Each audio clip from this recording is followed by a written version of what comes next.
Mm-hmm.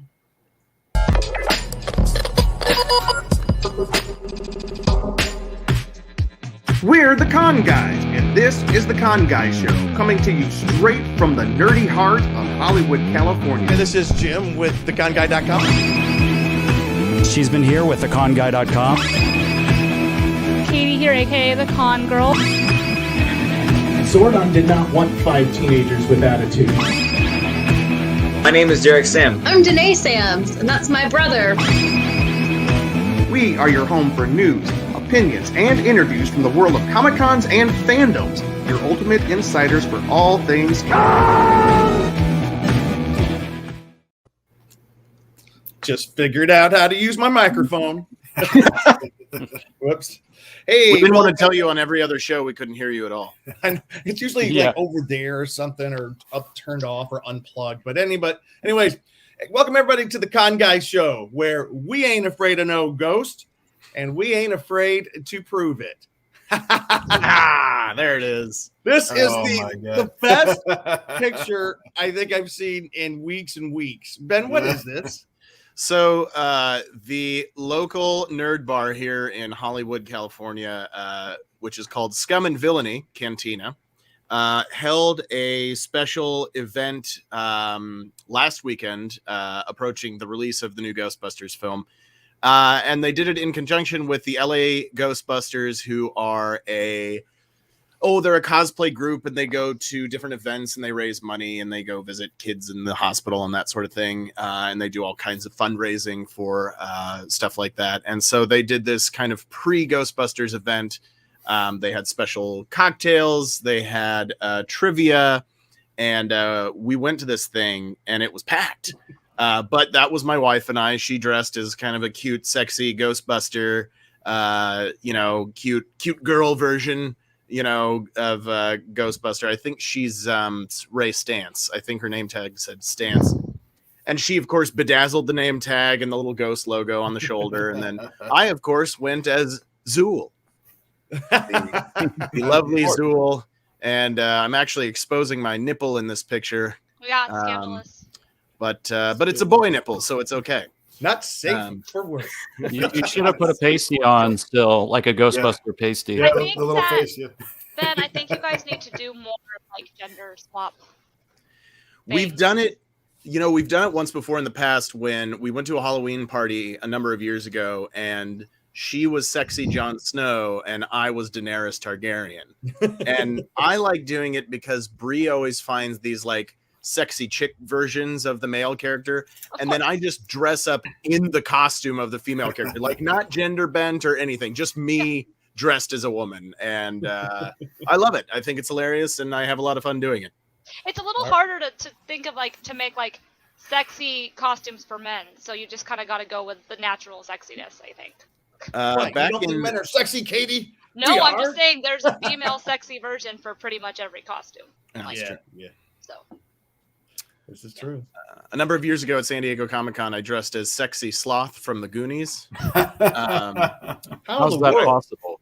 So I was me, and I was a little thinner then, and I had like muscles, and I had the cut off Superman shirt, and then the pirate's hat, and then I was just like wearing eyeliner, like I feel like I remember this. A weird male model thing. I don't know. It was fun. Is there a picture where you're going around? Hey, you guys!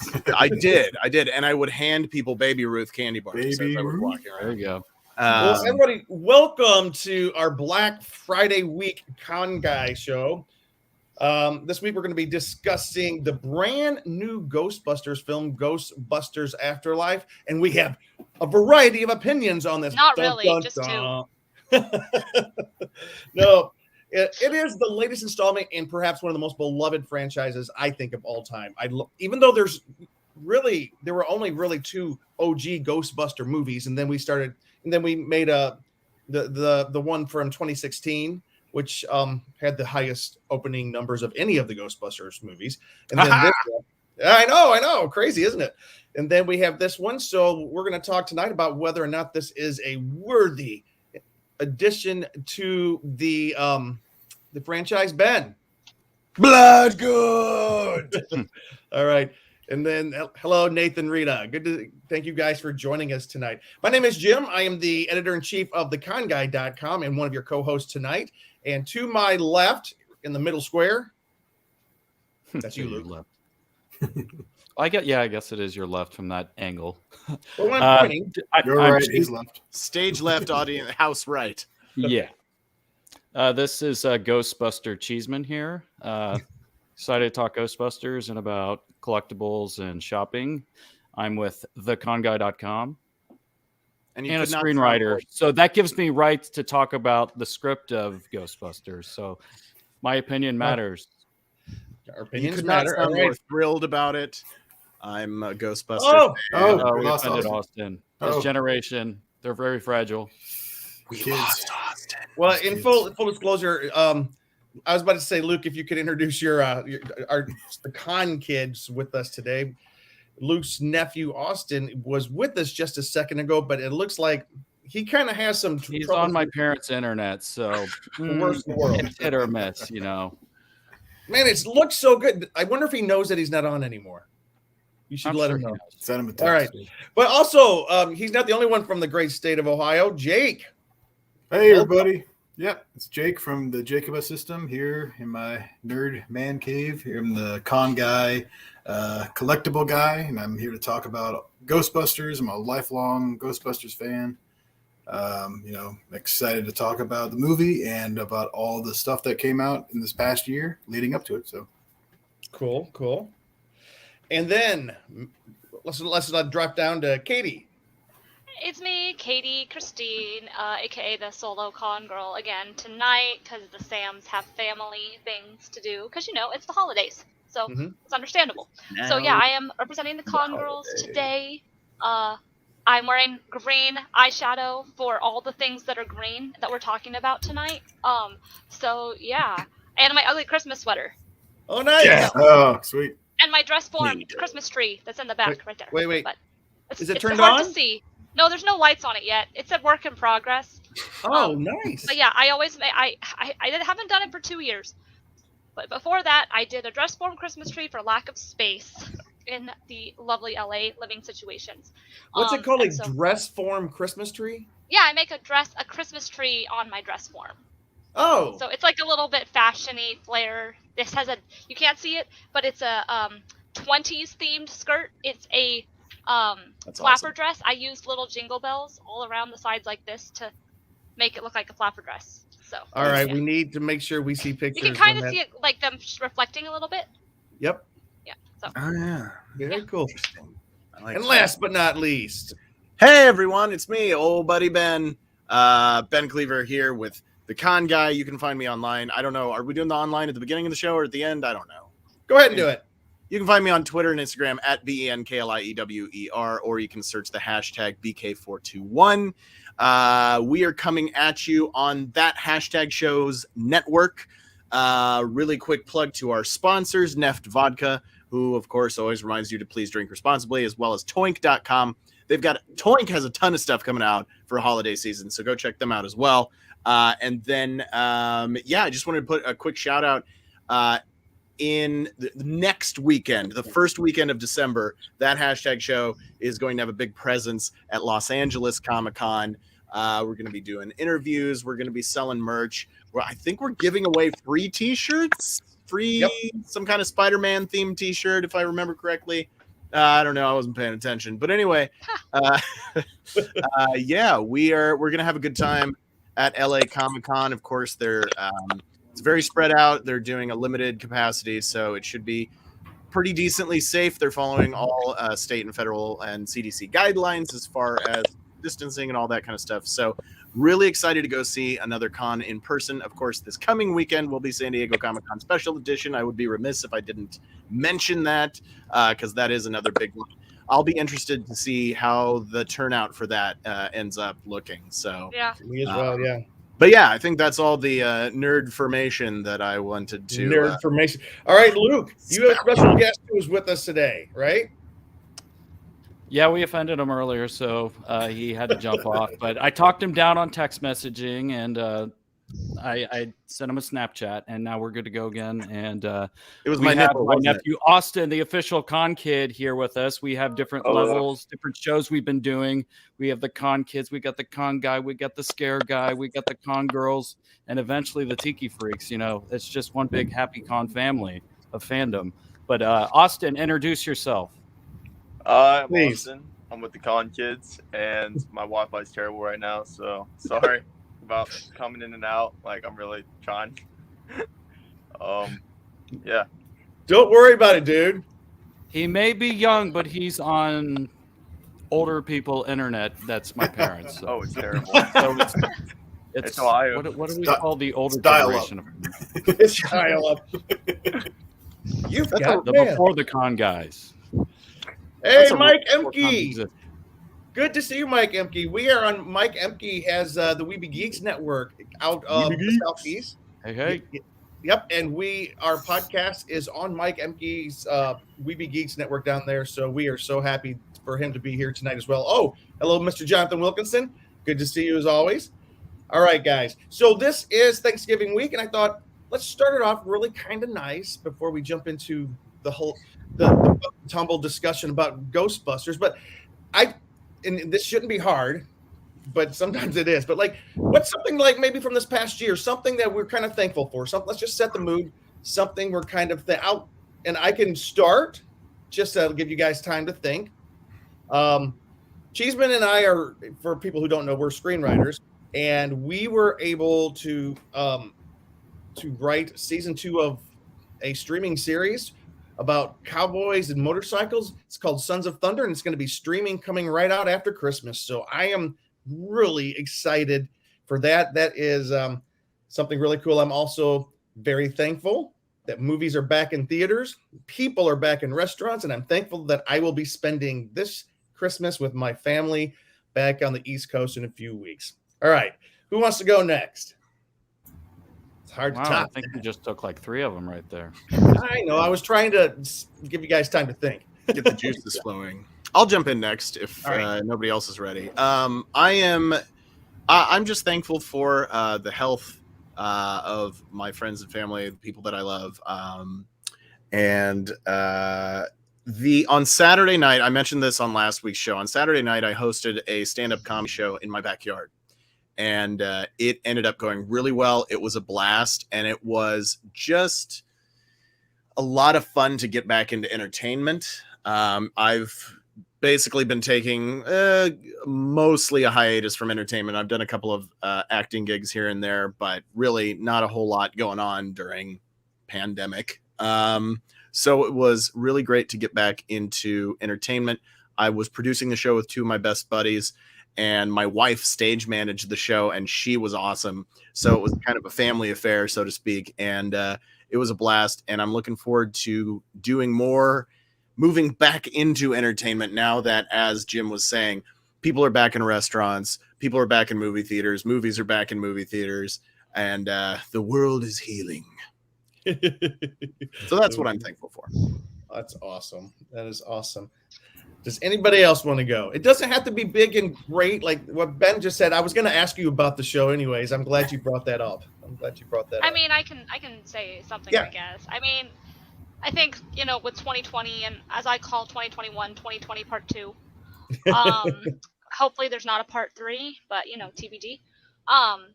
So I think 2021 and 2020 have been years of clarity for some people.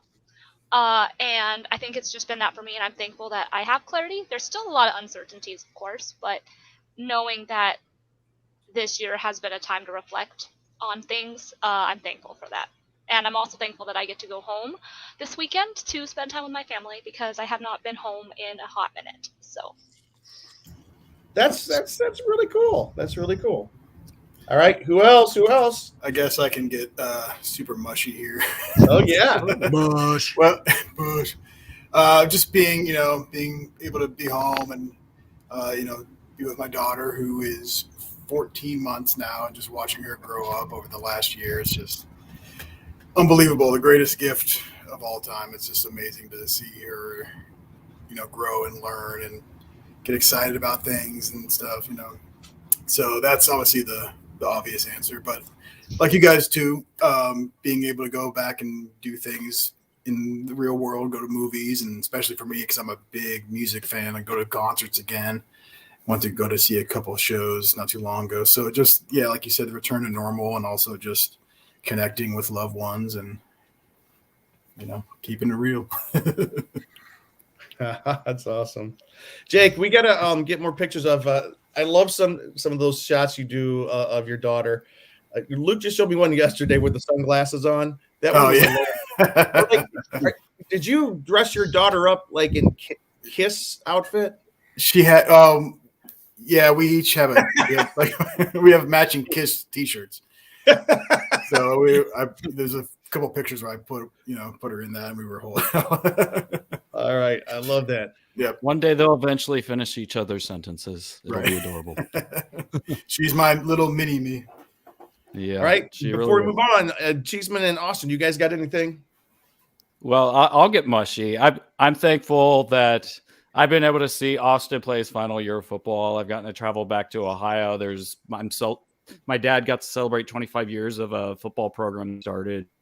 It's really cool. And then, getting to see Austin play and play in a third place championship game and them getting the trophy at the end of the game. That was pretty cool. I'm thankful for, of course, you guys, thankful for being able to see movies, being able to see concerts, and of course, more travel and different places, and just for work opportunities continuing, even, that's in a key place that, to still be able to work and still be able to see people. And, I'm thankful for that.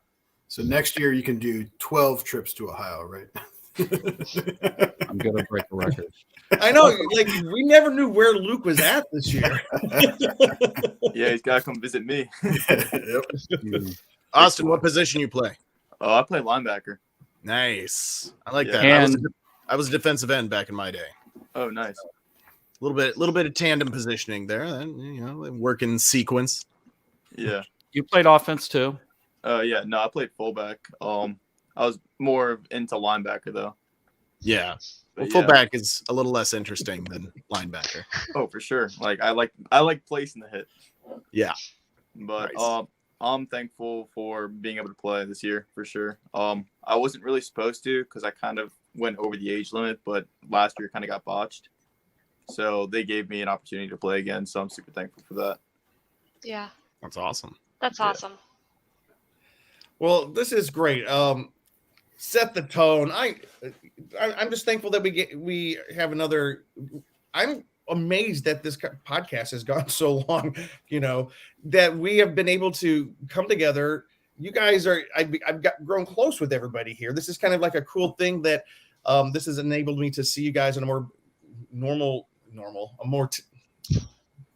what do you call it? A more scheduled basis, like Like a regular basis. Yeah, that's the word I was looking for. I have On not the done reg. anything either.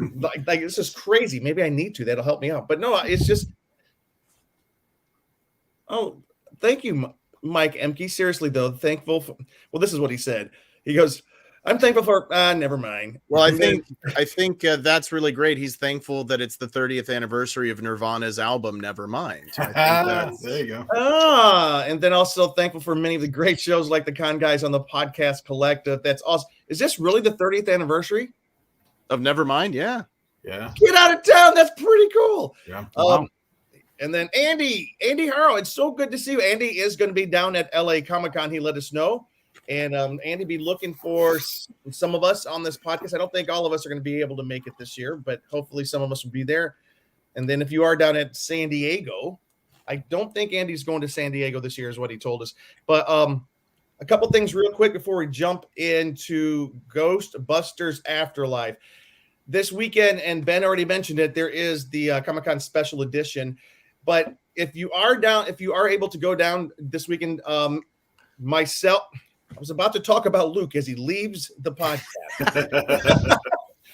First Austin, now Luke. So basically, this is Luke Cheeseman's very first Comic-Con panel. Luke, come back just for a second so we can talk about the panel. Okay. All right, in the bathroom. That's my uncle. That's okay. Anyways, So I will be on, if you are around, on Sunday. I'm going to be on full-time creative work on a part-time schedule where panelists cover what creative folks need to know to make their projects happen outside of the talent that they already have. The focus is on time management, resource management, and communication. So basically, it's a panel about, all of us here, we are trying to do something creative, maybe outside of our normal 9 to 5-ish. And that's not the easiest thing to do. Luke Cheeseman. All right.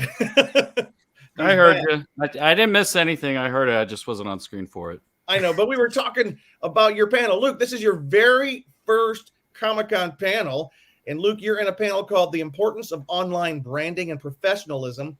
The panelists discuss online branding and online presence as a collection of tools, knowledge. This sounds boring, guys, but it's kind of a cool panel. Basically, if you're doing a creative endeavor, the importance of your online presence. And that's so very important. It's going to be Luke. Sean Gloomis is going to be on there. Renee Woltzinger, who is she's got a PhD. Ron Coleman, he's a molecular geneticist who also has a PhD. Gosh, Luke, you're on with all the smart folks. Yeah. And then Stephen Burns, digital artist, author, and lecturer. This is kind of cool. There's a lot of people on that one. That's gonna be a good panel. I can't wait to see it. I'll be the fool on the panel. So Luke's panel is 3:00 on Sunday. Mine is 4:00 Sunday, closing out the con. So, are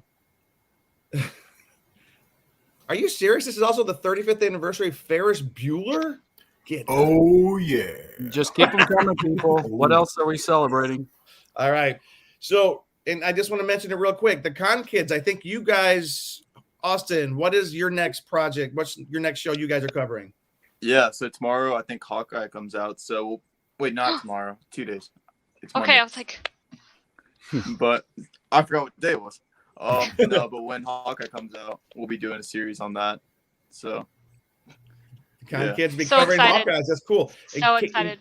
I think it is a different day in Ohio right now. I think it's that far. Yeah.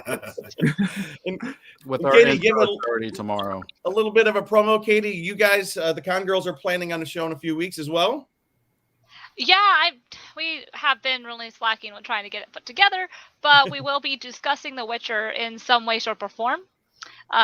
I don't know exactly how it's going to work yet because it is a binge show, so it's a little bit more logistics-wise to figure out how to get those taped in time so people can binge watch it. All right. But yeah, Witcher Season 2. So there's a lot going on. All right.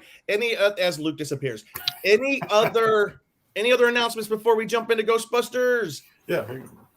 Oh, I thought you were going to leave, Jake. Okay.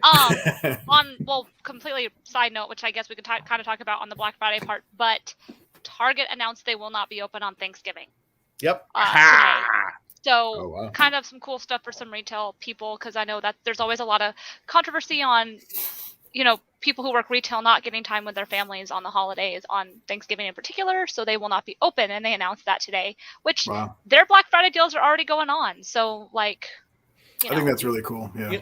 I think it's cool, but can I say, if you can go online and get their Black Friday deals online, I don't know if that's much of a sacrifice for Target, but oh well. Let's but I'm not going to say it's about giving the workers the time off, though, Jim. Yeah, not they're not making money. No. I think it's a good thing. I think it's a good thing. When I was in high school and college, I worked probably I always had to work on Thanksgiving, so it sucked. It sucked. Yeah. It's not a good thing. So go home, be with your families, be with the ones you love. I do need to mention something. Yes. We have an Agent Poison Ivy. Oh yeah, that's right. Wait. I'm gonna find a picture real quick.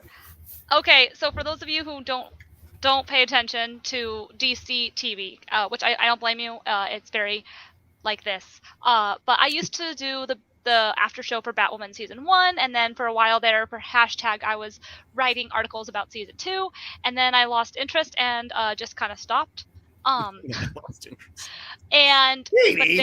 Nicole Kang has been on the show since it started. She is part of Team Batwoman.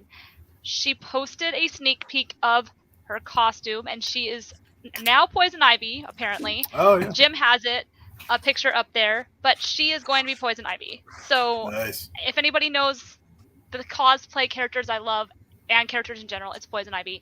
Ever since I first saw Uma Thurman as Poison Ivy in Batman and Robin, I've been like waiting for another live action version of Poison Ivy. And the fact that she is an Asian woman just floors me beyond belief. Like, and her costume is so badass. I am just living for it. And on another Asian actor note, Simu Liu was the first ever Asian host on Saturday Night Live. Actually, was he ever this week? He was. So he said that at the beginning of the show. He's like, I'm the first ever Asian host of Saturday Night Live to be the fourth Asian host of Saturday Night Live. So he's actually the fourth. Oh! There have been 3 other Asian hosts, because like I remember Lucy Liu hosted. Yeah, okay, that's what I thought, but I was like, but yeah, he said he said I'm is the he first. the first male? I don't know, but to point out something that Jim said last week about, you were like, man, I can't wait till we're past all this. Oh, this is the first time this type of person has been in this movie or something like that. They did a sketch, Simu Liu and Bowen Yang, who's a cast member on SNL, did a sketch about, oh yeah, I'm always getting these awards for being the first Asian to do this or the first Asian to do that, and it was hysterical. It was so funny. Yeah. Well, but he is the first Asian SNL cast member. Bone Yang is the first full Asian. Oh yeah, that's right. Yeah. So, because when I saw the opening credits, I haven't watched SNL in a while. Occasionally I'll watch it. I didn't know that, and I was like, wait, there's an Asian cast member now, and so that was a delight to watch as well. So I'm sorry, I totally was like, I don't think he's the first Asian host, but he said he is the first Asian host, but then he said he wasn't the first Asian host. It was a little confusing. Yeah, the fourth Asian host. He said he was the first Asian host to be the fourth Asian host of SNL. But you know what? That's a good thing. But either way, that's a good thing. 4 Asian hosts in the history of that show is not many. Yeah, well, I know, but the fact that he wasn't, I mean, being the first is exciting, but he was the fourth. So at least they're a little bit less, you know. Who are I'm just curious who the other ones were. I know Lucy Liu. I remember when Lucy Liu hosted. I remember that was like late 90s or early 2000s. Has Steven Yeun hosted? No, I don't think Steven Yeun has. I was gonna guess like Jackie Chan or somebody like that. I don't feel like he Might have been in the we'll 90s. We'll figure this out, and we'll figure it out. All right. I tried to look it up, and it was not easy to find. So. All right, let's talk Ghostbusters. More specifically, Ghostbusters Afterlife. And I'm just going to give us a little bit of background from the LA Times article, which came out today, just to kind of set the table for us. Moviegoers ain't afraid of no ghosts. Sony Pictures' Ghostbusters Afterlife scared up $44 million this weekend, exceeding expectations and unseating Disney's The Eternals atop the domestic box office, which is a cool thing. That looks better. Anyways, it's the 4th installment in the spooky franchise. It was projected to bring in between 30 to 35 million, so it went over that by a big chunk of change. But it's because it's been delayed by like a year. It was supposed to come out last year, but COVID-19 kind of put a nix on that. Eternals fell to 2nd position in its 3rd week. So without adjusting for pandemic-related losses or inflation, Afterlife notched the 2nd biggest opening for a Ghostbusters movie, just barely trailing the all-female revival, which launched with $46 million in 2016. And this is directed by, the thing that's cool, it's directed by Jason Reitman, the son of the original Ghostbusters filmmaker Ivan Reitman.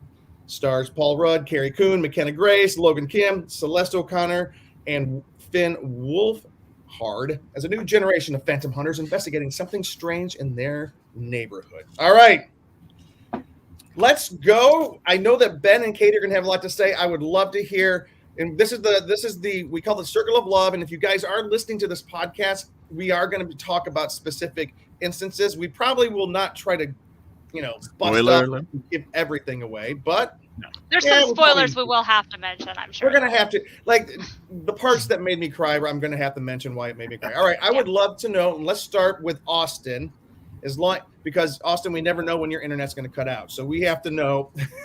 Austin, what did you think of Ghostbusters? I liked it. It was honestly, I didn't have the greatest expectation just because I'm like, any movie now, like I like to put low expectations so it blows, just so it's good, like in my mind. Yep. But I liked it for sure. I liked how they incorporated like new like concepts and built upon the old foundation. So they kind of incorporated the events of, I think it was 1984 or something is when it happened, into the film and kind of gave it like a purpose instead of just rewriting it. So that was my favorite part. And then Paul Rudd, Paul Rudd's amazing. Sexiest man alive. Oh yeah, for sure. All right, who wants to jump in? Here? Let's talk about the stuff that definitely was like the highlight of this movie. Some of the highlights of the movie. I can say. So here's the thing that. I was gonna say, we're getting spoilers, or are we? I'm not gonna do spoilers yet. Okay. I'm gonna give my overall reactions. Because for me, the highlight of the movie is a spoiler. So yes. Okay. The trailer told us very little. Right. And the movie gave us a lot. And so I really enjoyed the fact that the trailer held out a lot. I smiled. I laughed. There was some really cheesy humor, but I didn't hate that because, the original is obviously a lot older, so there's a cheesy humor as well. I think they did a good blend, like Austin was saying, a good blend of old and new. There's something for a new generation who didn't grow up on Ghostbusters, and something for the original fans, and I think that they handled it very gracefully. And I also cried. I went through the whole spectrum of emotions for this movie, and Paul Rudd and Finn Wolfhard and I think Celeste, is that her name? The female lead? Was that her name? What's the lead girl's name? That's Carrie Coon. Carrie, okay, gotcha. She's sorry. one of my favorite actresses by far. They so well encompassed and looked, and the makeup and hair for them, both her and Finn Wolfhard, was genius. They looked exactly like they needed to. And honestly, I had pretty high expectations because it had good reviews from what I heard, people who did praise ratings of it, and I think it exceeded my expectations, so I was happy. I'm gonna go see it again for sure. I saw it in IMAX, so. Oh, I did too. We were supposed to see it in the same IMAX, but I'm kind of transition. I got some work stuff that is forcing me to work later, and I had a work function which went. I saw a ton of people at my showing that I knew. Like, I just keep seeing more people. I was like, oh, this is crazy. Well, this weekend at where I don't know if you were part of it, Ben. No. It was some folks from work. I saw there was they made a big event out of Ghostbusters opening this weekend. They had the Ecto, they had the cars there. They had all the Ghostbusters dressed up. Nice. Like Ben said, probably some of the area Ghostbusters from Los Angeles were there. It was a big event over at Universal Studios this weekend. That was really cool. Nice. All right, Ben, I want to hear. I really had a lot of fun. I was not sure what to expect when the first trailers came out, and it's just like Finn Wolfhard's driving the Ecto-1 through a wheat field, and I was like, what's that? And then the final trailer came out, and they did a little tease of like, oh, maybe we'll get a little shot of the original guys, like, well, at least the living ones, Dan Aykroyd, Ernie Hudson, and what's that guy's name? Bill Murray. And so then I was a little more excited. I love the original Ghostbusters 1 and 2. I felt like this one, the thing with Ghostbusters 1 and 2 is they made it as like kind of an adult comedy, and then it hit really big with kids. And so the studio's like, make Ghostbusters 2 a kids movie. And they kind of did. And then they made it into a cartoon. I felt like this one does not exclude Ghostbusters 2, but it doesn't really include it either. You could go watch the original Ghostbusters and then watch this one and not lose anything without having seen Ghostbusters 2. Although I do love Ghostbusters 2. That being said, I was very skeptical about the idea of, oh, we're going to do a Ghostbusters movie without the Ghostbusters in it, and so I was a little wary about that. And then again, like I said before, I knew that the original guys were going to make an appearance at some point. And then I started reading the reviews from movie critics, not the audience reviews, the critics reviews. And the critics reviews were very meh on it. I think the critics reviews on Rotten Tomatoes were something like 66% or in this high 60s or something, and they were like, oh, it just like depends on nostalgia and it doesn't have any substance and it's not even that funny. Listen, the original Ghostbusters was not a slapstick laugh a minute comedy. It was funny because of the absurdity. It was almost like, not to the same level, but like with Airplane, they took it so seriously and it was such a ridiculous concept. You know, they presented the original Ghostbusters in somewhat of a similar way, though not to that level of heightened, you know, weirdness. But the original Ghostbusters was not a laugh a minute slapstick crazy comedy. It just depended on like the dry humor of Bill Murray and Dan Aykroyd and all those guys, and Harold Ramis, rest his soul. And so I wasn't really sure what to expect. I was like, is this going to be good? And then I went and saw it and I was absolutely floored. My wife and I absolutely loved it. We went and saw it on a date. Sometimes when I'm watching a movie, I'm like, okay, what time is it? I'm liking it, but is it almost over? I got plans. And this one, once it was over, I was like, I want more. Give me more of this. And I felt it was this is my last thought on this. I felt it was a great adaptation to take this movie series from the 1980s, try and keep the same spirit without just trying to remanufacture it. And then, even though there was some level of remanufacturing some story points, but they did such a good job of making it a very modern movie, not a laugh a minute slapstick, but still very funny, with a lot of really great solid ties back to the original storyline that fleshed out the original storyline as well, with a couple of celebrity cameos outside of Paul Rudd and that sort of celebrity cameo. There's one blink and you miss it celebrity cameo, which I loved, which we can talk about in a little bit, but yeah. Nice. All right. And before me and Luke jump on it, Jake, plus Jake, let's go on Jake. So are you surrounded by Ghostbusters paraphernalia?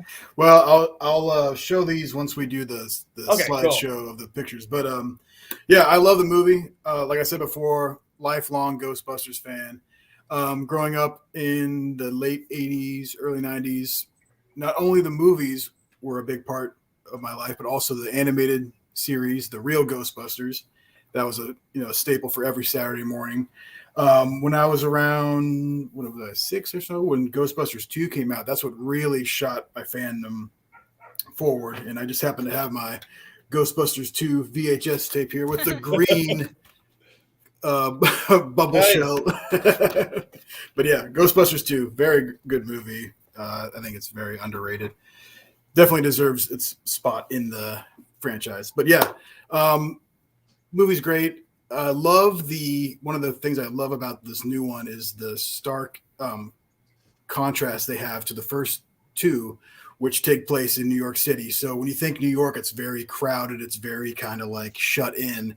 And then this movie takes place in Oklahoma, and every scene is just like wide open space. So it's just such a interesting choice to switch it up like that and have that, it's so different from what we've seen before. I'm looking at my notes here. The cast is great. Yeah. McKenna Grace is the one who plays Phoebe. She is Egon's granddaughter. That's not really a spoiler. Not really a spoiler. Yeah, you kind of knew that from the trailer and stuff. Finn Wolfhard, he's great. He's been, obviously from Stranger Things and the Stephen King's It stuff. Yeah, he's been a big, part of fandom for the last few years. That's my one thing. I was kind of like, it's hard not to compare it somewhat to Stranger Things because it's like the kids and all that stuff. Plus that he's in it, so it's like, so it's like, but it's still great. Nothing wrong with that. And then my other notes, we can get into these once we get into the spoilers. But overall, yeah, great movie. I loved it. As a fan, I was not disappointed at all. All right. And Luke, can you give your opinion without spoilers? Because my next statement is going to be spoilery. Luke, we can't hear you. You're muted. You're on mute. No, I'm unmuted. Good. There you go. Okay.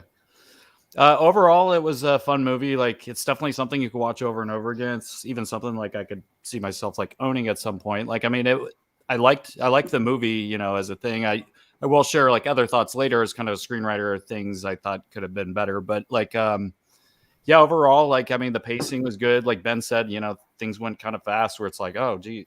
Well, some of this, I mean, it took a while to get to a certain part of the movie, but then like, I mean, just overall, the pacing was pretty cool and the effects. And I liked, you know, them talking about some of the older stuff and looking up the vintage footage of the old Ghostbusters and all that. Like it felt good. Like it's all part of that universe and stuff, and had a good kind of like, yeah, just like the cinematic look of it all was great. And then having Paul Rudd be part of this, which I'd love even more of Paul Rudd's like, you know, improvising type humor and personality, I think fits perfectly with the Ghostbusters. So I think if he's allowed to bring more of that Ant-Man kind of personality into it in the upcoming films, I think that'll even better it even more.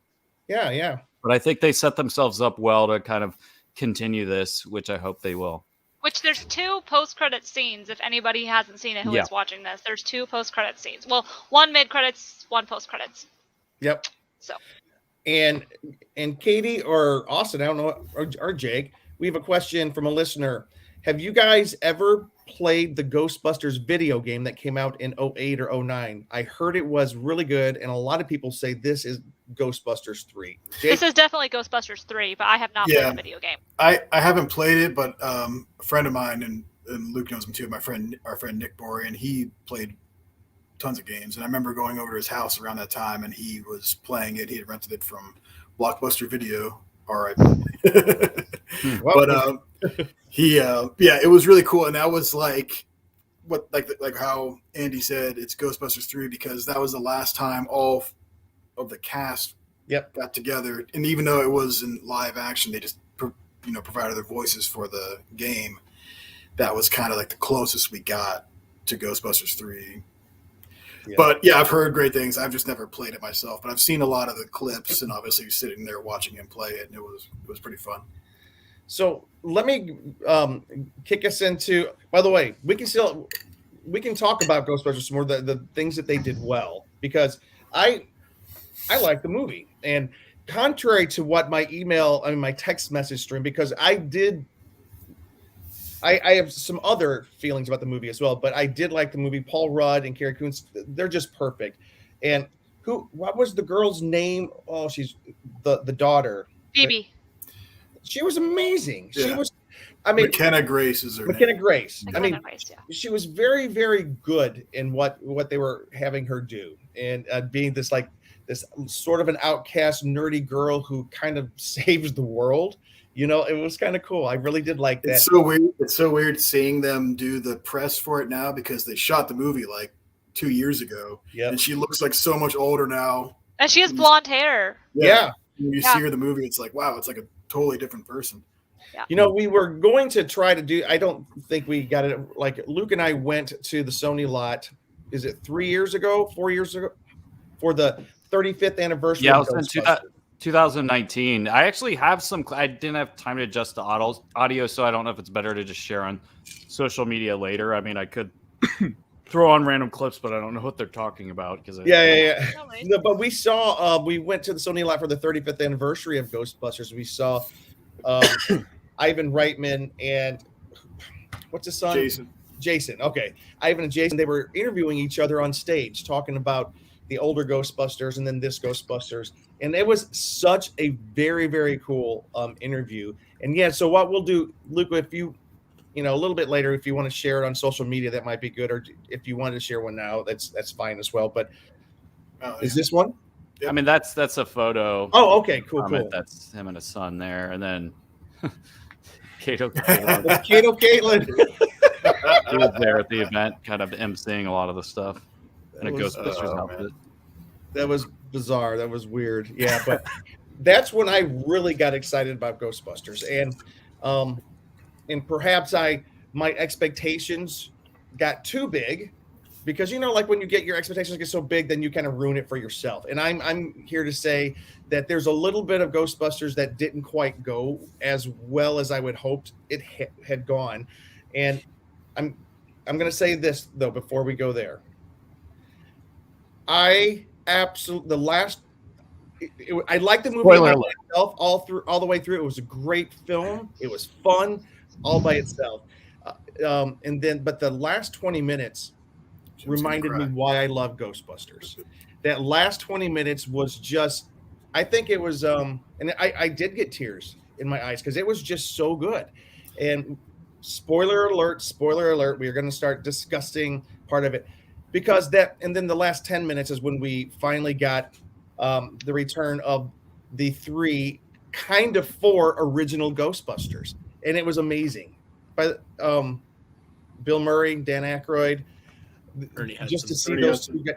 I'm sorry? I would count it as all 4. It is all 4. I don't understand Jim just Stevens. because you're a ghost, he was still there, and he was a major part of the storyline. And the storyline of him returning back, I love that. That was so nice. So yeah, we did get the final Ghostbusters coming back to help save the day when all hope is lost. They step in and they help out to save the day, and that to me that made the movie worth me saying yes. I definitely think it's a go see it movie. So, but Luke, I'll let you start. I know that you, but let me say this too. Last thing, I stopped reading the LA Times article, but this was towards the end of their article. They said on review aggregation site Rotten Tomatoes, Afterlife is scoring a middling 62% with critics. It's got a 96% with the audiences though. So there's a big disparity there. Critics give it 62%, while the LA Times called the sequel listless, creatively bankrupt, and unaware of the charm and appeal of its predecessors. They didn't pull any punches. And I've got to tell you, a little bit of what they said I kind of agree with. And it might be because I'm older, but not every movie is for one particular audience, though. That's the thing that I think everybody's kind of getting lost in right now with a lot of movies is they're like, oh, it wasn't my movie. It's like, okay, great. But this kid over here who's never had that nostalgia, he enjoyed it. And it's about keeping these franchises alive so that new generations can see them. So I feel like sometimes people get too stuck in their own personal feelings about a movie to not think about the other That's people. the point of giving your own personal opinion, is it's your own personal opinion. I get that, but I'm saying I think some people are missing the fact that not everything is just about one person's opinion on it. Perhaps, but I think that this writer was saying what he liked or she liked. Don't know who wrote this. So, if somebody else liked it, that's not. This writer isn't responsible for writing that person's opinion. They're just writing their opinion, and it is the opinion of probably about 40% of critics. Is that? I'd say critics, but I haven't seen a lot of negative comments from fans and non-critics. But you know what? I'll be the first to admit I'm starting to I don't believe critics very much anymore because I haven't for a while. I haven't for a long time. Yeah. Well, I used to I think Roger Ebert was spot on in almost everything he said. He called Friday the 13th, the first one of the most atrocious, worst movies that was ever made. And he's not off the mark, although I still love that movie. No, but Luke, I want to hear some of your opinions because Luke was the one that was kind of like bringing some of the stuff up. Yeah, so I will go on again and say, as a movie, like great movie. I want to watch it again. It's something you can kind of watch on repeat. And to me, it felt more like a Goosebumps or Scary Stories to Tell in the Dark. It felt like, if you look at it as a film of that and not as a Ghostbuster film, excellent movie all the way through, very fun, the whole story. But as a Ghostbuster, the charm it is losing is it doesn't feel like an SNL-led movie, which is what kind of inspired the original. Having those kind of actors, the SNL, the comedy throughout, and a problem that's happening in some movies is that a lot of times, kids won't be kids in movies. Like the podcast character was great. Like he had kind of that kids stuff, and some of the characters were a little more serious, but it was like when the adults showed up as the Ghostbusters, then it kind of had that playfulness that it kind of needed. And Paul Rudd did bring a level of the playfulness, but I felt like he was a little restrained who Paul Rudd is and how hysterically just stupid he has no pride in trying to act a certain way. Like this whole sexiest man alive thing just makes him completely just like me. Paul Rudd, he'll just do anything. He doesn't really care. Where I think I'm excited to see what they do with the next one, and if they bring more of the adults in, because I felt like the adults know how to be children more than the kids actually did in the film, because they were just so kind of serious throughout. Because I really want that, like, as a Ghostbusters movie, like I want that fun and games moment of they're like, we're ghostbusting, like we're putting up flyers, we're going in some old lady's house and, you know, shooting some ghost, and kind of, because that the whole charm of the Ghostbusters is having that media kind of presence in it, and not just like this little secret of them kind of sneaking around town. And they work so well like in the city before, because, you know, they're like having ads, or the people you call, who are you going to call? Like, I wanted more of that in there. And especially with the kid having a podcast, like it's like whoever was like, oh, what are kids doing today? Podcasts. And they didn't really like have them actually going around and like interviewing people or doing stuff that actually felt like a podcast like we're doing, or show them actually doing a podcast besides just, I'm a kid walking around with a microphone, recording it and acting like I'm doing a podcast. It's like they didn't know what a podcast was, whoever was kind of writing on this. But I just think there was a level of fun and that SNL kind of feel that could have brought in and all that. Because Ghostbusters, for just as much for adults as it is for kids, it's something that kind of brings us all together. And it's this timeless thing, which it didn't quite have the timeless charm it is. Again, it's a great movie as is. If you just look at it as a movie, great. But as a Ghostbuster movie, it needed more of that SNL type thing. And I know I think with the one before, I'll admit I didn't see the last one, partly because of the reviews and other stuff. I probably should see it so I have an opinion on it. But I know that one had a little more of the SNL vibe to it. But not in a good way necessarily. I did not enjoy it. But. Oh, I thought the last one was fine. But that was a complete remake. You know, it was fine. It just there were like winks to the original, but that one was a lot more like goofy, funny. You know. Yeah. Melissa McCarthy. I mean, let's love her, but Kristen. Yeah, and I don't want to throw shade on it because I can't have an honest opinion about it because I didn't see it. I do want to see it now, so I can kind of compare this whole thing. But I'm excited to see where they go from here, and especially with kind of the end credit scenes of kind of bringing in some of the older generation. Because like once those guys showed up, I'm like, oh, this has that banter that you need in a Ghostbuster thing, and even like Goonies, like that kind of thing. The kids had their kids, and they had this playful banter. So I just want them to bring a little more of that playfulness into it, into the writing and into the overall feel of it. I'm going to validate some of what you said there. I kind of agree with and Ben even mentioned it. He alluded to us when he was giving his review about how the first Ghostbusters was kind of an adult movie couched in childlike special effects and music and everything. You know, it was kind of like a, you know, adult humor, not dirty, but just like a little bit more. And Dan Aykroyd gets a hoo-ha from a ghost. Does he really? Yeah, there's the one for the ghost undoes his pants. Oh, that's right. I just read, one of my favorite parts is like Bill Murray asking the most inappropriate questions of the librarian for, you know, after they're interviewing her. And I'm like, it has nothing to do with anything, but it was just so funny. And this, when I was watching this movie, I was enjoying it, but I wasn't like jumping up and enjoying it just yet. Although I was the only one in the theater, Luke will tell you, when the Phoebe character called Dan Aykroyd's character and he answered the phone, I started clapping, I was cheering, and I got the whole theater going. And I felt like I had to bring everybody along with me. I wanted more of that cheering. And it was weird. Like the audience didn't, maybe it was just the audience. It was packed. It was a packed IMAX theater.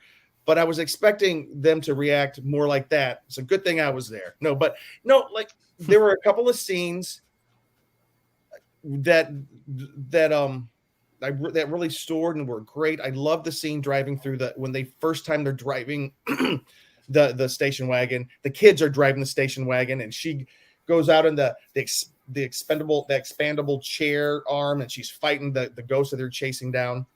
The Muncher. Yes. That last 20 minutes is when we got to that point, it changed me. I was like, this is what I wanted the previous 60, 70 minutes to be like. And I know that that's just me. The fact, I wonder if the contracts for the Bill Murray, which he's famously difficult to get back in the Ghostbusters house, you know, So I wonder if he's like, fine, I'll Well, come if back. you watch now. the movies that made us, he was known to be hard to get anywhere. They didn't even know if he'd actually show up on day one. Yeah, so maybe you know they who the could original. not. You know who Go ahead. originally was supposed to be Venkman in the original Ghostbusters? Was he? Belushi, yeah. And Oh, yeah. Aykroyd wrote it for Belushi, and I think he talks about it in some interview where he was writing the script, and as he was typing a Venkman line, that's when he got the call that John died. Yeah, that's on the movies that made us. They talk about that. I just watched that Yeah. again recently, and Eddie Murphy was supposed to be. It was supposed to be Eddie Murphy, Dan Aykroyd, and John Belushi as the main Ghostbusters. And John Candy was the original Rick Moranis character. If you look at the storyboards, yeah, you see the character, and he's like a big fat dude. Is Louis Tully? Yeah, but he wanted to play it a way that they didn't want it to be. So then that. Yeah, he wanted to talk about the character. He had an idea. John Candy wanted it to be like when he gets possessed by the dog. He wanted to have like a German accent or something, and they're like, "Okay, yeah," but then he couldn't do it. I think because wasn't he making another movie or something? But anyway, sorry, not to get off. No. I love that stuff. And what happened to Eddie Murphy? I think he was doing Beverly Hills Cop. Yeah, he was just too busy by the time. By the time they got around to actually doing it again, they were just too busy and they'd already kind of like gotten some other characters and kind of rewritten some different things. Ernie Hudson was great. I'll be honest with you. Ernie Hudson was great. I love Ernie Hudson. And the post-credit scene with Ernie Hudson was what made me start thinking, why didn't they start? Okay, I want, and it might just be because of the availability of the actors, but why didn't they start with the original actors? They don't have to have them through the whole movie. And I know this was the passing of the baton, but I just felt we passed the baton in a cameo almost rather than included them into the main storyline. I know the main storyline was, Harold Ramis's character who passed along his farm to his daughter. I'm not buying that storyline.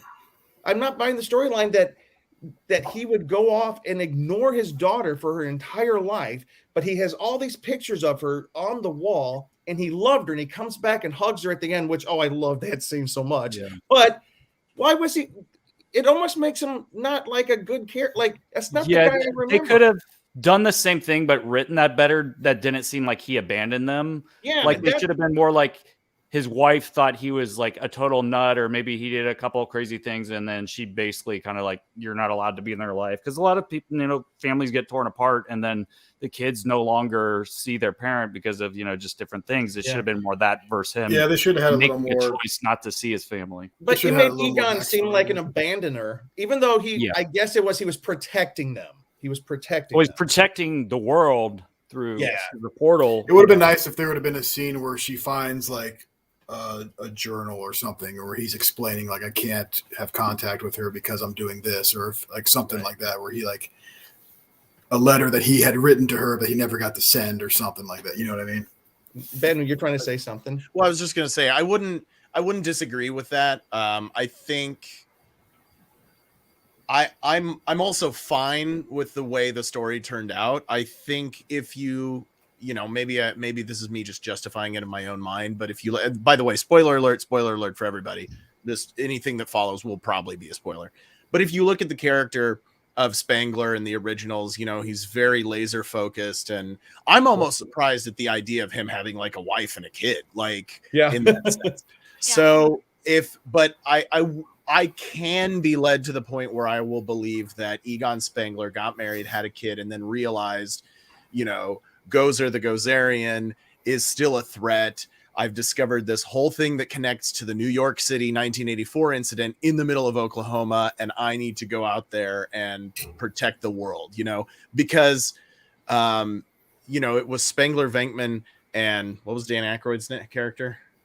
Stantz. Spangler, Venkman, and Stantz were the original guys that were like studying all this, and so there is a certain like nobility that I feel like I could justify that as a character trait in Egon Spangler that would drive him to leave his family in New York and go to the middle of Oklahoma to set up a crazy freaking, a nuclear reactor rig to keep sending Gozer back to hell. Again, spoiler alert. So that does read to me, although I do understand what you're saying of like, couldn't they have made him a little bit more likable in that sense? In the opening of the film, when they have a scene with Old Man Spangler, but they never show his face, I thought, oh, that's all we're going to get, because obviously Harold Ramis died in 2014. We all thought it was over when that happened. You know, we thought we're never getting another original Ghostbusters movie. That's why they did the all-female remake, you know, that was supposed to launch a new Ghostbusters universe and totally disconnected from the original. The final post-credit scene with Ernie Hudson's character, with Winston talking about, you know, he's become rich and all this kind of stuff.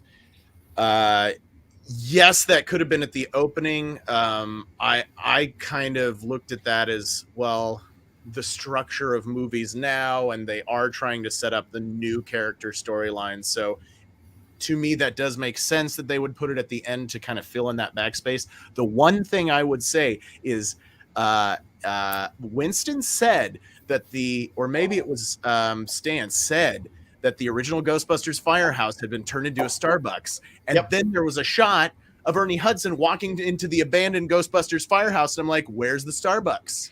Yeah. I feel lied to. I guess it was. Oh. It might have just been him ad-libbing, or it could have been a different. It could have been a different firehouse. They never said. That's what I was wondering too, though, Ben. I was like, wait, I thought they said it was a Starbucks. Yeah. Like, and that's what did confuse me. Now, granted, we didn't see the front of the building, so maybe maybe it was a Starbucks that closed down or something. But like, it didn't look like it. No, yeah. What I will say, for me personally, any of those points that we brought up, I will validate them, saying, yeah, there is ground behind that you can back it up on. None of them were big enough to really bother me about the storyline. No. I did want to bring up one thing real quick before we get too far off about the whole thing about him being distant with his daughter and stuff. I've seen the movie twice now, and I really want to watch it. I really want to watch it like on Blu-ray or something where you can pause it, because during the scene where she's going into the basement and seeing all the pictures of her on the wall, there's all these little notes, and the shots are so fast, but I was able to catch a couple of them. You try to read his little notes on it, and it just shows how much of the like his way of thinking. Like, there's a picture of his daughter at a certain age, and there's like notes and says like facial freckles have doubled or something like that. Yeah, it's like little things like that. And then one really nice, sweet picture of his daughter, and it said like, photo has strange reaction to me, causing pulse to quicken or something like that. Like that, it was just a perfect like Egon line, you know. That's nice. So it's like, yeah, that is nice. And I go ahead, Katie. Honestly, like with what you guys were saying about just his character development and like how it didn't portray him well. And I get you guys have valid points, like Ben said, but I do also think that it can be really reminiscent to how some people actually do change and react this way. There are people who abandon their kids and everything with no explanation at all, not because they don't love them, but they just don't. And so for me, I feel like there are some people who can relate to that, and I feel like that sometimes we don't get that explanation, just like sometimes those families don't get their explanation. So it didn't really bother me too much, because I was like, it's not our business. Like, if that sounds weird, like, you know what I mean? Like, you know, if someone's like, oh, my dad abandoned me, we're not going to be like, well, that's not our business, but this is Egon. I get that, but I guess it just didn't really faze me. I'm Annie Potts. She was one of the best parts of the original movie. She was so funny. She was not really used very well in this one. No, she was underutilized, definitely. Yeah, and I wanted her to say something typical, funny, Ghostbustery. But that's beside the point. The after credit scene made up for that. You got to see that clip, the deleted scene from the first movie. About I did love that coin or whatever. Like, that was really cool. That was, but yeah, I thought just her little cameo at the beginning, it was like, that's it, okay. Yeah. Well, I don't understand why. Like, her and Egon, they were sweet on each other. Yeah. Why couldn't they have played up that storyline and let us, as fans, believe that they did have a life together? And maybe, who knows? Maybe she's the one having to explain why Egon never. I don't know. So if you watch the movie, I don't want to dwell on that too much. About that real quick. This is another spoiler. Yeah. after the mid-credits sequence, you see Sigourney Weaver. That's all we see her. Yep. But it's her and Venkman in the scene, and they both have wedding rings on. Oh. Are they married to each other, or is that just a random thing? But I noticed that as she's holding the card up, she has a wedding ring, and he has a wedding ring on too. So okay, they must be because. But they never married. Inappropriate if they're they probably never say something because he says something about like, well, certain feelings of love, and then she like shocks him again and stuff. All right. So I was like, that's a cool little thing that wasn't super obvious, but I was like, oh, I noticed that. Yeah, and I know we do got to kind of move on a little bit here, and I want everyone else. But the one other thing that Luke pointed out right after we saw the movie is, who you gonna call? We didn't get that song in the movie. We got it at the very end. We didn't have the fun Ghostbuster feel, and I think if I had to sum up the part I thought was missing, I did think it. I think the original movie was just such a monumental feat. It was so wonderful. And I did like this movie. But I felt like that the heart of the original Ghostbusters didn't feel like it was in this movie. This movie felt like it may, except for the last 20 minutes, it felt like another franchise to me. It felt like a good movie. It felt like it was a good movie. I'd suggest everyone go see it. I'll probably see it again. And I love Paul Rudd. That guy's great. But yeah, I don't want to diminish it. I would give it a high mark, but I don't want to diminish the movie. Those are the things that bugged me. The only thing, like, I really liked it. The only thing that I really was like, why did they do that? Was they had to go back and retread over the Gozer. Yeah, I didn't like that. Yeah, it was like you had that in the first movie. In the second movie, you had Vigo, the Carpathian, the guy in the painting. That was fine. Like, okay, it could have easily have just been some other villain, some other new thing you see. And even though it was cool to see the Terror Dogs and to see Gozer and have Olivia Wilde. Stay Puft Marshmallow Man. Yeah. When you had Olivia Wilde playing Gozer, that was really cool. But that was one of my favorites. I was like, I heard Olivia Wilde was playing Gozer, and I was like, oh, that's kind of perfect. And then it actually was her in the movie, and I was like, yes. Wait, that was Olivia Wilde? I didn't know that. Yeah, that was Olivia Wilde. And J.K. Simmons was the guy. Evo Shandor. I was just going to say my other favorite cameo was J.K. Simmons. Yeah, so that was really cool. But it's just like, because that's a lot of the criticism this movie gets is that it's too much fan service. Like, they're just doing this to appease the fans. But then it's like, okay, if it was all fan service, then why was Slimer not in the movie at all? I know, I miss that was bothersome. So I'm glad you brought that up, Jake, because that actually was the last thing I wanted to say was when it comes to movies like this and it comes to sequels of franchises that came out so long ago, or just in general, you really have to be able to balance the proper amount of fan service and not having too much. And I think that this had a good amount of fan service and a good amount of nostalgia without overloading it. Because if you did overload it, you're going to make certain people happy, but the new generations, new people who've seen it, other people are not going to be happy. So I think this movie did a good job at balancing that, because if it had been too much, then I don't know if I think it might have actually made it hurt the movie, which is interesting to me, though, that the critics are saying it had too much nostalgia, because I don't agree with that statement. I don't think it had too much nostalgia. So I don't know why the critics were saying I wanted more. I liked that they went back to Gozer because it connects it to the original movie. I felt like they executed that better than like The Force Awakens. The Force Awakens basically tried to retread A New Hope.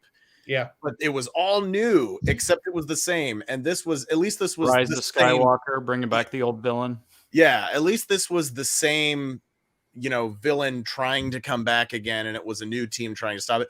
I like how they connected it. Oh, the metal that they built the building in New York was mined out of this mine in Oklahoma. And Evo Shandor was like, he came out here because of the mineral deposits and all that kind of stuff. Like I felt like it was set up much better than there's another empire and they've built another Death Star, but it's bigger.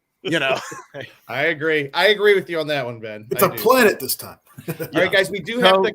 I'm gonna. Before we move on, all right. We have the blessing of having somebody that's here. Did have somebody. I know. Ask them. Basically, after hearing all of our ranting and other stuff of us '80s people, because it was basically for his generation that I think they made a lot of these changes to get kind of more of this thing. So. if he does Katie made a return, good point about that. Yeah, I would like to just hear his rebuttal because he's basically the audience that they were trying to appeal to, I think, the most, even as much as, you know, the fan people we are. Yeah. Well, that's I a do hard love balance. the fact. Go ahead, It's Ben. a hard balance. What I was going to say, it's a hard balance. How do you know, of course, in Hollywood, they just want to reboot the franchises because that's where they think, you know, all their money is. You know, original is too risky. But how do you reboot the franchise, make it for a modern audience, but also appease the audience that liked it in the first place? It's a hard balance to strike. Mm-hmm. It really is. And that's also a reason why Finn Wolfhard was in it. I mean, he's in 2 franchises that both. Yeah, he's the 80s nostalgia kid. This is not his first time dressing up as a Ghostbuster, is it? Yeah, it's true. No. Also, I was laughing because when he goes into the house, I'm like, where have I seen this before?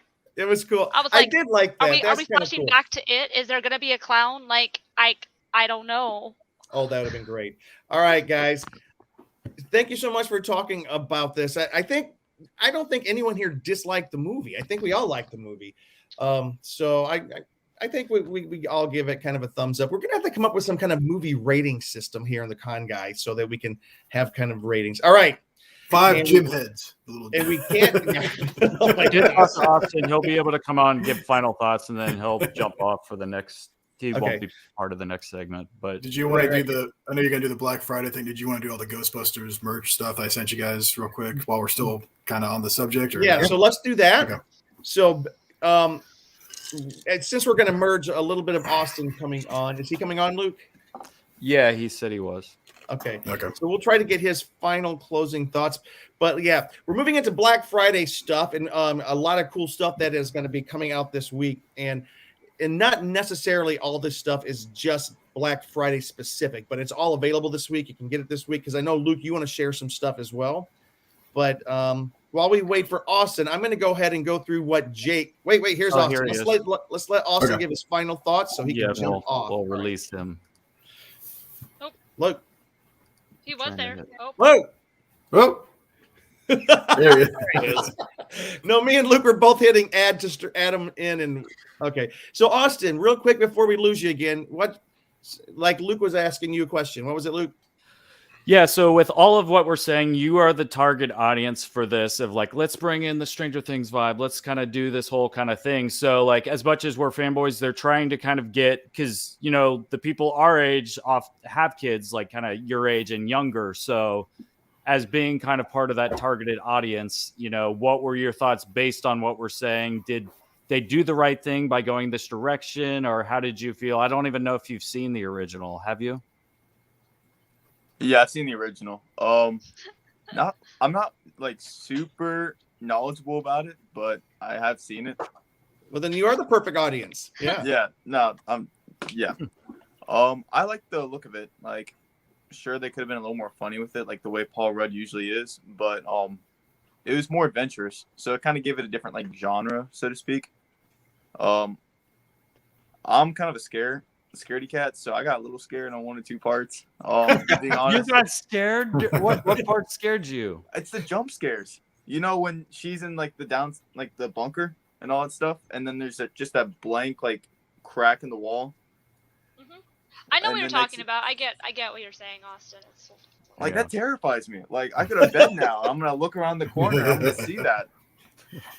Like, so it's like it's the small stupid things, but I thought it was really cool. Like, I've seen the granddaughter Phoebe, and young Sheldon. So I kind of like how she brought her personality from that into it, where it's still believable as a kid.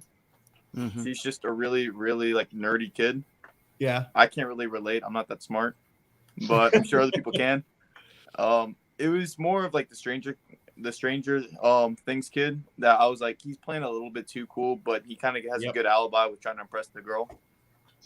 Yeah, like I wish he had a little bit more of the, I don't know if you've seen It, but he was a little more like bigger personality, more funny, kind of snarky with his comments and other stuff in the movie It, where this one he had a little more of the Stranger Thing where he's kind of like more Mike, a little more shyer.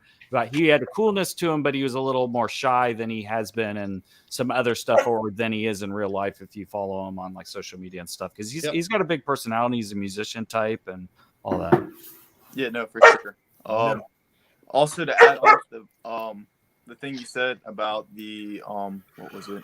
The whole why he left the house. I can kind of relate with him though, with where his viewpoints were, because for him, like I feel like if I were him and I was like a viewpoint, is that he found it easier for him to think that he left his daughter than bring him into this world of craziness, because she didn't really know too much.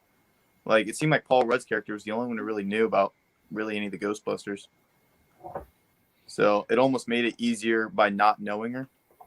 So he kind of white-fanged her. You probably don't know that term either, because that's an old term. The movie white-fanged her. Yeah. Yeah, I don't know what that is. Where you basically kind of like, oh, go, I can't be around you, because you know it's like the best thing for them. So you take kind of the bad role just because they know they're protecting you by not keeping you around. So White Fang's on Disney Plus. I just watched it a couple weeks ago. Yeah, Ethan Hawke, right? Ethan Hawke. Yeah. There you go. So Austin, I guess last question, then we can let you go. So do you agree? I mean, do you think that they did a good for someone like you who is not super familiar with the original film? Like it's not what you grew up with. It's not this film by itself. You think is a good film? Yeah, it was really entertaining to watch. Like it kept my attention the entire time for sure. There were some points where I got a little annoyed with the dialogue because I'm like, it's kind of slow. Yeah. But I definitely did enjoy it. I didn't know there was a second end scene though, so now I'm kind of upset. I might go to YouTube immediately after this. There you go. So, well, this is a big deciding factor. Austin's a movie collector. Will you be buying this film? Ooh, I don't know. Like I've gotten really cheap for my money, but it's definitely worth watching again. Like I'll rent it for sure. Cool. Austin, thank you so much. I'm glad you joined tonight, man. I appreciate the perspective you gave us, and hopefully people will tune into the Con Kids as they start talking about Hawkeye this next week. Yeah, no, for sure. We'll try to have that Hawkeye podcast up by the end of the week, so check that out on our Instagram. That's very cool.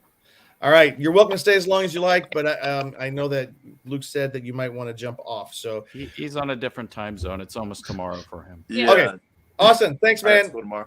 Yeah, thank you for having me. See you guys. All right. Hi, Austin. See you, buddy. So, real quick, we don't want to spend a lot of time here since we've gone so long, but let's go ahead and I'll go through these pictures. Jake, tell us what it is that we are looking at. And these are some collectibles and toys that will. Oops. I don't know anything about that one. Ben missed that one. I missed that too. Did you see this? There we are. Collectible. I know. Wait, does Bree see it? Yeah, Bree. Well, she just came in here because our dog's being rambunctious. Hey, those people look great. Hey, Bree. Hi. You guys look great. This is like the best shot. I love this picture of you guys. All right. Well, good. I to see did my full makeup too. Bree did my makeup, did the cheekbones. You can't see because I'm wearing a mask, but I did notice the eye makeup. Yeah. Yeah. Very cool. That looks awesome. I gave him a full face, y'all. Is this a new dog? Yes. This is Indiana. Ah, Indiana. What? Yeah. Yeah. Maybe you weren't on the show when we I introduced don't her. think you were. We got her at the Yeah. beginning of October. Dude, that's awesome. We still have Kylie. I love those kind of I had her a Rottweiler Lab mix. Is that what she is? She is a Rottweiler Shepherd Husky, as far as we know. Oh, wow. Okay. Yeah, But we mine did had Shepherd too. We send her DNA off to get analyzed, so Okay. we'll find out. She's 4.5 months and she's already 36 pounds. Yeah, probably more than that. Doesn't she look like Butch? Jake knew my dog Butch. Yeah. Oh, he's a baby. That's a big dog. Yeah. He's a big baby. Oh, that's cool. It's like 3 Kylies. Oh, yeah. All right, good to see you, Bree. All right, guys, we're gonna zoom through this, and these are some cool things for Black Friday. All right, Jake, tell us what we got here. Yeah, well, these are kind of like over the last year, there's just been an explosion of Ghostbusters merch in anticipation for this movie. So this is from Hasbro. This is the Ecto one, kind of like the movie version of the car there. You can see that opens up and it has the thing. If you cut back to me, you can see I have the real thing right here. Oh, sorry. There you go. Oh, wait. let's get over there. Very cool. Yep. It has, it has all the working doors and whatnot, and it has the gunner seat. So very awesome detailed collectible. Nice. That's So really that's cool. one. All right. And then these are the action figures. Oh, okay, yeah. These are the action figures for the movie. You can see they have the OG cast on the left and then the new ones on the right, but you can see there's no Phoebe or Ghost Egon figure yet. So I don't know if they're going to release them as a 2-pack with like, I don't know, like a Comic-Con exclusive or something. I think that would be really cool if they did that. So that's cool. We'll see. I don't know. They haven't had any pictures yet.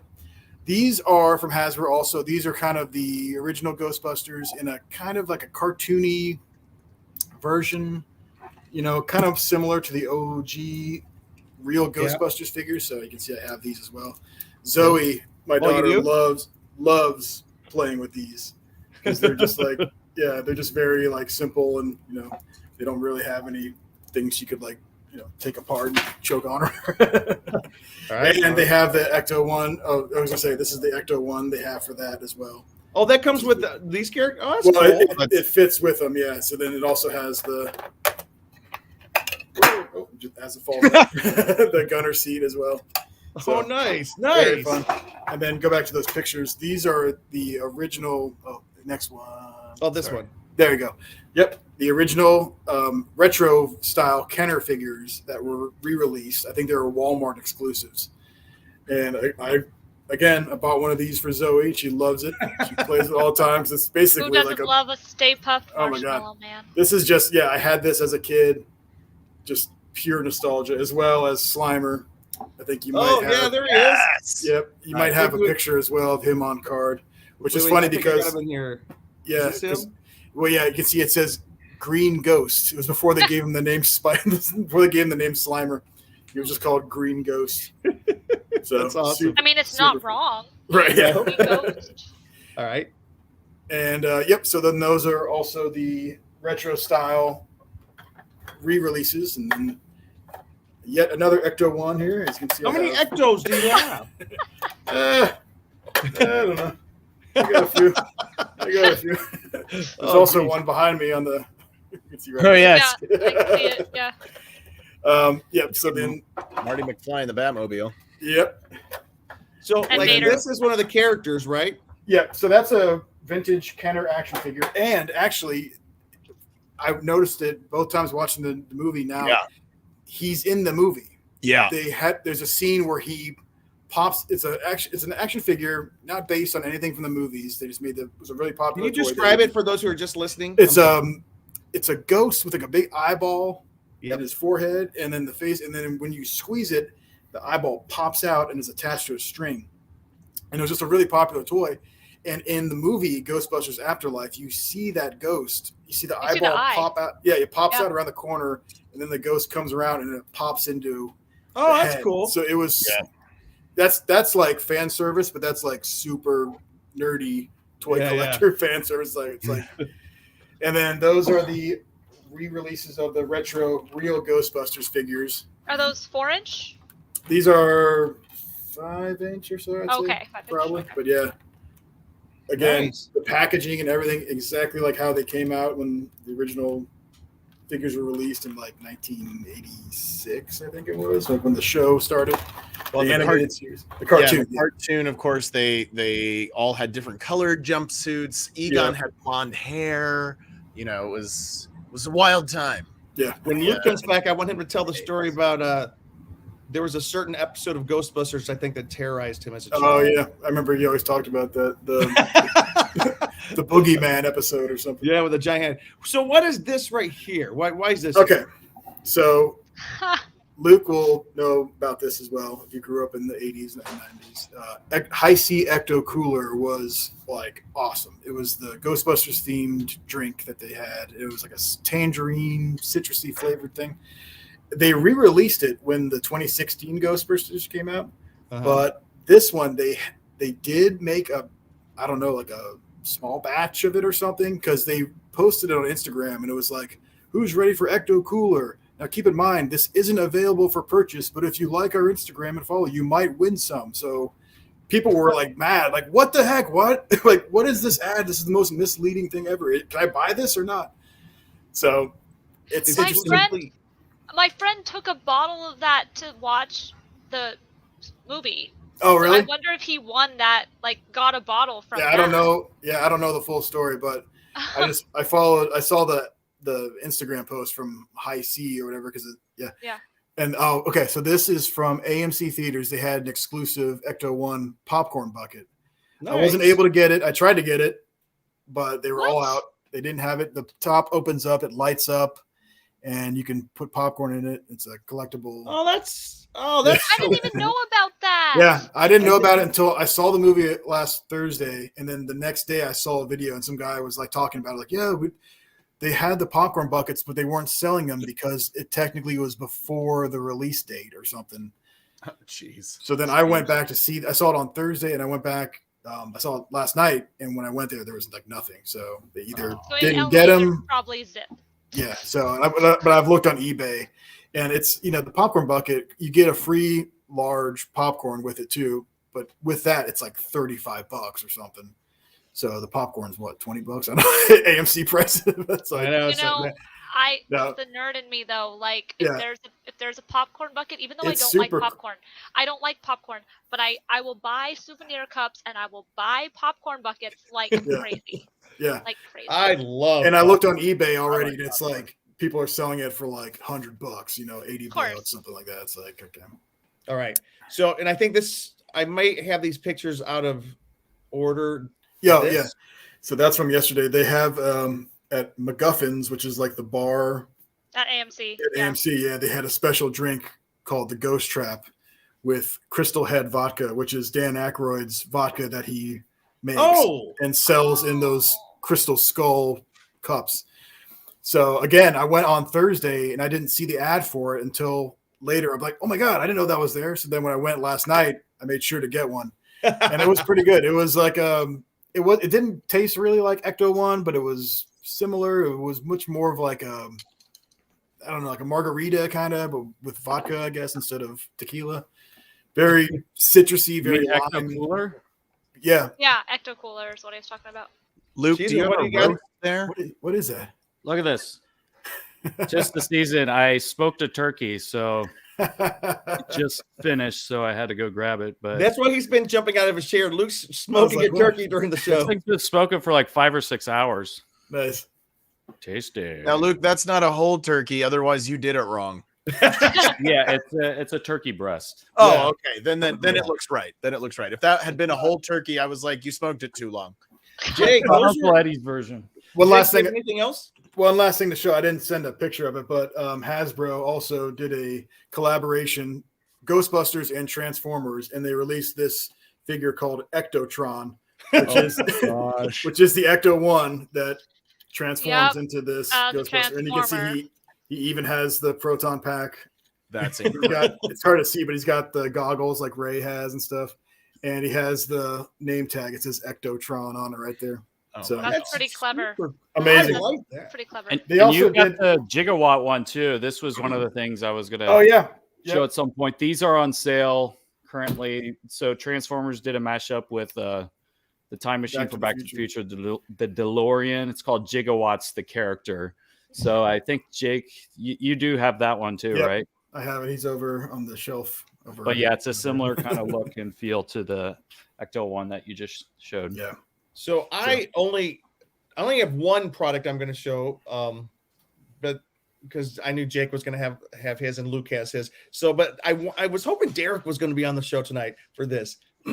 This is pretty amazing. Oh yeah. It's the brand new AT-AT from Lego. It's supposedly being released just this week for Black Friday. After months of rumors and an unfortunate leak, it's been officially revealed that one of the most audacious and impressive Star Wars UCS sets ever is coming out. It's called 75313 AT-AT. It's 6,785 pieces. Jeez. Wow.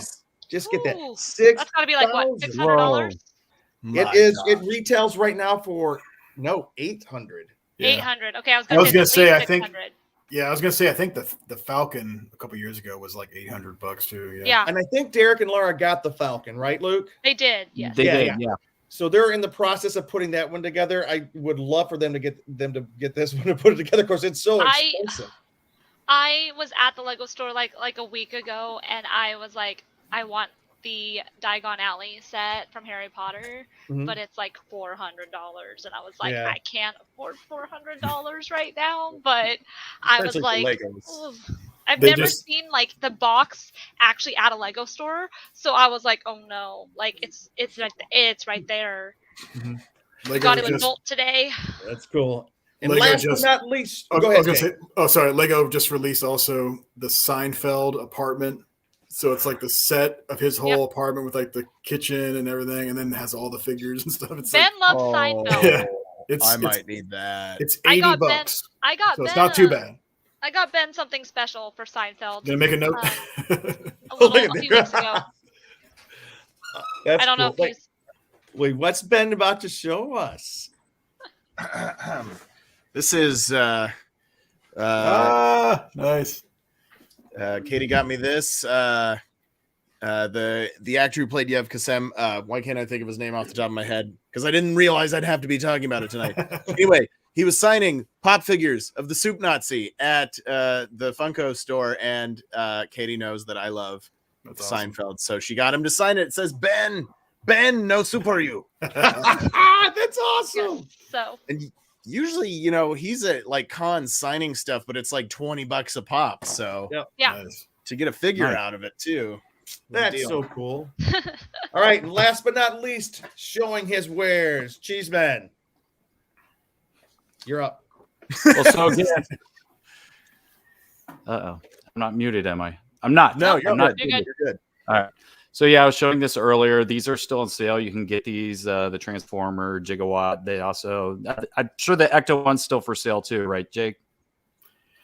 I think so. Yeah, I'm trying to remember if I got one through the website or if I bought it on Amazon or like eBay or something. But yeah, you can. Yeah, if you just search for it, you'll find it somewhere. Yeah, and I'm surprised they didn't really do much this year with. I don't think they did much with Hallmark with Ghostbusters. I think they were probably counting on the movie coming out sooner, so they kind of probably did a push to some of the stuff. And with the 35th anniversary, because I got this one. That's cool. They did do a new one, but it's like all dirty and weathered, like how it looks in the movie. But I don't know if it makes sound. I think it might just be its own. Oh, they did an ornament of that one? Yeah, it's all dirty looking stuff. Yeah. Okay. Did you get that one? No. You didn't get that one. Luke's gonna have to find it. Yeah. Yeah, and they did like a Bill Murray one last year. So yeah, well, hopefully the universe of the Ghostbusters will continually grow. So I'm gonna show you a few of the other ornaments because I as you can see, there's a big tree behind me. So like I collect a lot of ornaments since I was a kid. I had family members that worked at Hallmark stores, so I always got stuff every year. But then now I've just kind of gotten more into the fandom stuff and started kind of collecting some of my own. So here's some of the photos of some newer ones I got that are currently on my tree. So nice. They have an old school Nintendo controller. This one's was a little like cheaper too. These are like more affordable, like because ornaments can range anywhere from like $8 to up to like $50 if they're like Star Wars, maybe even more. Yeah. So yeah, this Nintendo controller, and the ones that usually come with like the ribbon on it, like this one had kind of the white ribbon, although you could cut those off and just use the hook or whatever. I'm not as big of a fan of having the bright ribbon on them. So I don't know if eventually I might cut that off, but I think that would take away from the value. But this one was less. I think it was like $10 or less. So that was a pretty good deal. I like that it's positioned next to Super Mario right there. Yeah. That's I good strategically place them. Yeah. Yeah. How long did it take you to do your tree, Luke? It took a while. This one was probably a good 3 to 4 hours to kind of just very strategically place them. Like cleaning up's a lot easier because you just take them off and then you put them in the box. But yeah, I try to kind of think about where I'm placing stuff. And there's another one. They came out with like an MTV one. This one actually makes sound. I'm going to play you a video clip of what it's like with sound. And oh no. Yeah. And it's actually a longer clip too, like because sometimes the sound's really short, but this one's like 25 to 30 seconds. Promo music. Ladies and gentlemen, rock and roll.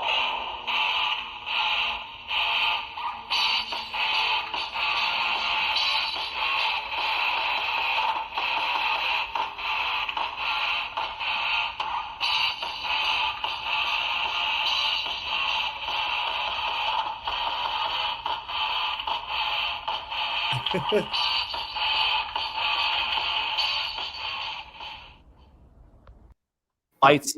It's cool because it lights up as well as making the sound and everything. So it was a good quality one to get. I think that one was probably in the 15 to 20 range. I can't remember exactly how much it was. And a lot of ornaments, if they don't sell, they don't necessarily do the Black Friday sales with these, unfortunately, because they wait till the day after Christmas, stuff starts going on sale, and they start at a certain percentage off, and then as time goes, like another week later, they go down even more. So a lot of this stuff, if they're not overly popular, you can get later. Like a lot of times, like the National Lampoon ones come out with yearly ones, or the Christmas Story, or if there's a certain character that didn't sell as well, you can get those later on. But it's probably the stuff like Boba Fett and a lot of the Star Wars stuff. Those are like, I'm going to show you, like I got a Darth Vader one this year. I'm sure this one will probably sell out. That's dope. Yeah, I was going to ask about that one. Yeah, I went like a month or so ago because I happened to be at a Hallmark store, and I was surprised how many they already had when I went. Yeah. Yeah, it was really impressive. Luke, they're not on sale, like they're not discounted yet, but they are all on sale. You can find all these right now. Yeah, like you can buy them. Yeah.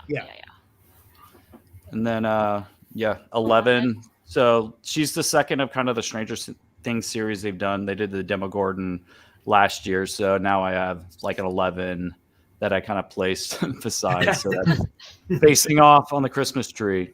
Oh, that Christmas spirit. Christmas spirit. Also good for Halloween. Yep. And then this one was actually last year. Like, I was surprised. Like, this one was actually on sale. They ended up having a lot of extra Black Widows just because of being a weird year and the movie not coming out yet. They had some extras, so I went ahead and just bought 2 because I got them for a good deal, and it cost for shipping and not any extra. So, like, we're looking at a Black Widow right now. Just make sure we say what we're looking at for people who are just listening. Yeah, but Luke, I think to your point is all the products and stuff were put into. They were coming out last year because the movie was supposed to be coming out last year. So, yeah, you got a good deal here. Yeah, so I put her by Iron Man and Captain America. So and that hero within. What's that? Ornament up above it. The hero within 2020 ornament I see there. Yeah, I got that on my tray too. Yeah. So I figured that would be a good place right by the Marvel ones for it. Yeah. So here's an R2-D2 that came out. And again, this is kind of one of the, when they have the ribbons on them, they're kind of like a little bit cheaper. So this one I think was maybe around like $8 to $10. Wow. So good quality there. It's not kind of usually on the main shelf with some of the stuff, but they had kind of like another little area with some of this stuff this was with the Nintendo controller, but definitely good because I have a specific kind of Star Wars tree that I do each year. And then this one was really cool, and it's really big, and I'm surprised, the value you get out of this because, like the same kind of like smaller ornaments still cost like $20, but this one's very big, very great, like came in a big box because, this is from Falcon and Winter Soldier. So this is, the new Captain America Falcon one. And this is what spoiled kind of that. Yeah, I was going to say, that was a what big, happened, Dick? that was a big kind of controversy for a while because it was right before the finale aired. Hallmark released the picture, like, here's our new ornaments. And it was Sam Wilson as Captain. And everyone's like, what? Cool. So, yeah, they totally botched that. But, yeah, that's really cool ornament. Also, you get a good value with this one. What's up, Katie? Luke, I don't know if you know this, but Hallmark also had collabed with Funko, and has some ornaments this year. Oh, I didn't know that. What do they got? Which I keep meaning to text you about. But they released some of their own ornaments as well that have the same Funko type feel. That's cool. They're ornaments, but it says Hallmark and Funko on it. So okay, yeah. There's a Hallmark ornament I saw like a month ago, and I didn't have the money, but I was like, I need to go back and get it because it was like an Eeyore ornament, and Eeyore is like my favorite cartoon character. So I was like, I need to go back. I was like, I need to go back and get that.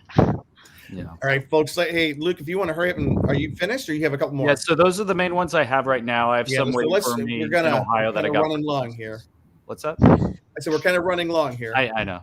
We're approaching minute 100 of the Con Guy show. But just very quickly, there's a few other ones I'll be getting. I'm a big fan of the 60s Batman. There's a Catwoman that came out. One of the 3 Catwoman. It's the the African American one. Like, so I have that Eartha one Kitt. from me in Ohio that I'll be Kitt. getting.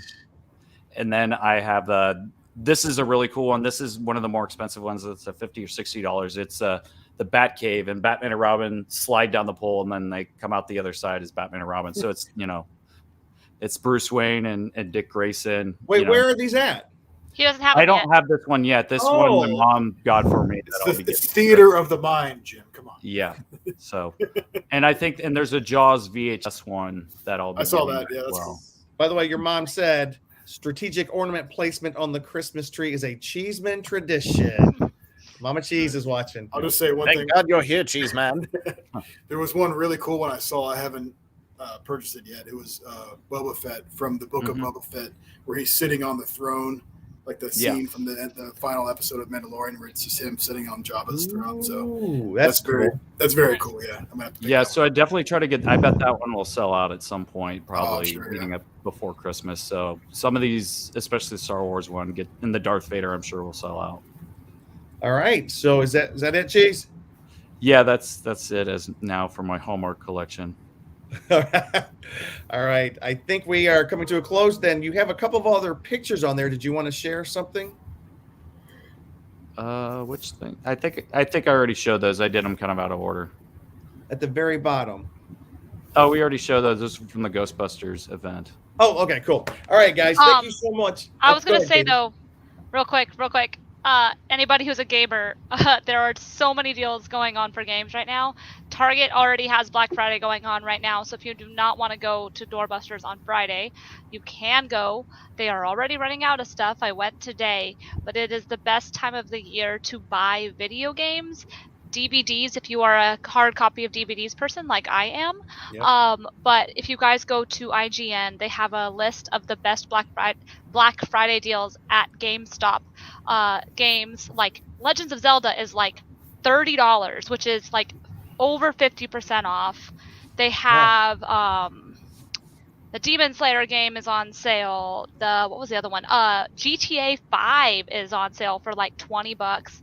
Assassin's Creed Valhalla is like $20. Like a whole bunch of games in the $20 to $30 range. So if you have been wanting to get a new game, go crazy on Black Friday and get those games, because they also have a lot of monitors on sale on Amazon, all sorts of gaming tech. So check those out, because I know if you're like me, you want to be a gamer, or you are a gamer, it costs a lot of money. Yeah. So you got to get those deals when you can. So Tony Kim, Hero Within, they're having some promotions for Black Friday, so go check out Hero Within on social media. Also, a friend of ours, he's been on the show before, David Boer. He's a lawyer. I love David Boer. Yes, he's so great. He's a lawyer, making that big money as a lawyer as he writes comic books on the side. No, I think he stopped. Yes. Kanto did I spoil what you were going to say? No, that's cool that you know about it too. Yeah, Kanto's become so big that he's now quit his law firm. He's full-time comic book writer, and I think he's doing some stuff for Boom Comics now. He is. Yeah, well, he has been working on the Firefly series for Boom. Yes, that's so cool. Nice. So we are trying to get him on the show to talk about some stuff that would be a lot of fun. And I think that's all that I have. And Luke, what is that? Oh, Monster Tees, who we've kind of we talk a lot more on the Scare Guys show. They have a lot of cool shirts and merch. They're going to be doing up to 40% off selective items for Black Friday. So definitely check that out, because there was one time I got like 5 or 6 things, because it would be like $10 for a shirt, or like a hoodie for like $20 or stuff like that. He gives really good deals, as you can see, 40%, and he has really cool shirts. So I definitely check those out if you're. And that's Monster Tease. Yeah, Tease. He does a lot of like classic Universal monster stuff, or like stuff in the Scream fandom, Nightmare on Elm Street, Friday the 13th and stuff, all kind of your favorite kind of horror icons and stuff. So definitely check their stuff out. And although it's not specifically Black Friday, it is going to be on Black Friday. Luke and I will be down at San Diego Comic-Con Special Edition. So the exclusives, we'll be trying to post some of those as we can find them. And I think we're going to have hopefully an easier time getting exclusives this year, since it looks like they're not going to be completely packed, because tickets are still on sale if you guys still want to go to Comic-Con. Hopefully those will be on sale for Black Friday. We'll see. What's that? Hopefully those will be on sale for Black Friday, or the floor will have special deals just for that day. So Comic-Con special deals. All right, I think we're done here, folks. If we keep on going, we're going to fall over dead because we need to eat and use the bathroom. All right, thank you so much, everybody, for watching the Con Guy Show this week. You can find me here at theconguy.com, also at James D. Fry on Instagram, Jim Fry LA on Twitter. And is my closing statement. One more thing I'm thankful for. I just wanted to save it to the end. I'm thankful for the people on the show. They have been a blessing in my life, and I really do love you guys. You guys have really made this show something fun, and we have gone many years, by many, like 3. So in the world of podcasts, where most podcasts, the average podcast lasts 10 episodes, and we are up over, I think, 250. I think this is reason to celebrate. All right. I'm thankful for you guys. All right, Jake. You can find me on Instagram at the Jacoba System, and I just want to say thanks again for having me on. It's always awesome getting to talk to you guys and expressing our love over fandom and geeky stuff. So, and I love the fact you got so many Ghostbusters collectibles. That was the best. I don't have that. All right, Cheeseman. And I just want to say a final thank you to Jake, being the one that kind of showed me Ghostbusters, the movies, for the first time. I saw the cartoon that we maybe briefly mentioned earlier with the boogeyman, scared me and my sister to death. Wasn't allowed to watch the cartoon anymore, so I didn't really have a lot of Ghostbusters in my life till I think I saw it in middle school with Jake. I think we watched both of them at our friend. It was probably this copy. Yeah, Robbie's house. Yep. Copy. That copy right there. So thankful for you, Jake, for being You're welcome. Ghostbuster buddy. And where can we find you, Cheeseman? You can find me on Instagram and on Twitter at Cheese on Couch, and also theconguy.com. All right. And Katie? You can find that's KT_Christina across all social media, TikTok and Twitch. And if you like watching someone get really frustrated and be completely terrible at gaming, when I'm streaming, you can join me. I haven't been streaming a lot, but hoping to get back into it as the holidays come in. But just the nerdy girl of the Con Guy, very active on Twitter, unfortunately. But yeah, if you ever have anything you want, if you have a small business who's having a Black Friday deal, please tweet us. We'll try to get you to retweet or something, because I know a lot of us want to sometimes support businesses that are small, because we all know that it is your livelihood and it's been a rough year. So let us know, and we'll try to get that a shout out on Twitter. Yes, the Saturday after Black Friday is Small Business Saturday. Support your small businesses, guys. Also, just to tag on to what you're saying there, Katie, Andy Harrow said it's also the 20th anniversary of Xbox and Halo. Yeah. That's cool. All right. Ben, if you could take us out then. Halo 2 was my jam. That was my jam back in college. In college, Halo 2 was my jam. Anyway, hey everybody, happy Thanksgiving to all of you. I not to step on Jim, but I am also very thankful for this podcast, and Jim and Luke, you guys brought me into the fold, and you know, I met Katie through this podcast, and she's a close friend of mine, and Breeze now, and we love her, and of course we love you guys. And Jake, I've had a blast. The few times we've hung out in person, I've had a blast, and always love hearing what you have to say, and whenever you're in on a text chat or anything like that. So I am very, very thankful for all you guys, and all you folks that watch us every week, all 4 of you or whomever. And but yeah, and yeah, thanks. And I am thankful for that hashtag show, which hosts our show on their network. And thankful for cons. You know, I could go on. I'm thankful for a lot of things. But I'm also thankful that after an hour and 48 minutes, we're ending our show for tonight. And so remember, folks, my name is Ben Cleaver. You can find me at BENKLIEWER on Twitter and Instagram, or you can search the hashtag BK421. This has been the Con Guy Happy Hour podcast. Thanks for tuning in. Happy Thanksgiving. And remember, the reason that I'm drinking out of this red cup is because whenever Ben Cleaver shows up, it's always a party. Good night, everybody. Thanks for listening to The Con Guy Show, the official program of theconguy.com. Find us on the Weeby Geeks Collective or anywhere you listen to podcasts. And now on sci-fi.radio, Saturdays at 4 o'clock Eastern, 1 o'clock Pacific, both AM and PM. That's 9 o'clock Greenwich. It's sci-fi for your Wi-Fi. Yeah, just do it randomly.